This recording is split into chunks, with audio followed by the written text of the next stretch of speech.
Сындар ма балалар, мына формулаларды есте сақтап аламыз. Жалпы материал шығыны бір материал шығыны мен материал санының көбейтіндісіне тең. Бір материал шығынын табу үшін жалпы материал шығынын материал санына бөлеміз. Ал материал санын табу үшін жалпы материал шығынын бір материал бұйым шығынына бөлеміз. 6 метр матадан 3 балалар костюмі шығады. Сонда бір костюмге қанша метр мата қажет? Бұл есепте шарты шешуін жауабын жазамыз. Жалпы шығын сонда 6 метр мата, саны 3 костюм, бір бұйымның шығынын табуымыз керек. Бір бұйымның шығынының формуласы. Шығынын табу үшін жалпы шығын мен санның бөліндісіне тең.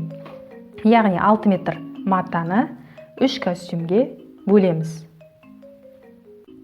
Неке ұзындықты өлшеуге арналған құрал. Біз мұнымен есебіміздегі берілісіндегі матаны өлшеуімізге болады. Жауабы 2 метр шықты. Олай болса, 1 метріміз 100 сантиметр, 2 метріміз 200 сантиметр. Олай болса, мына ұзындықтың екеуі керек екен. Олай болса, бір бұйымның шығынын табу үшін жалпы шығынды санына бөлеміз. 2 метр мата. Жауабы 2 метр мата қажет.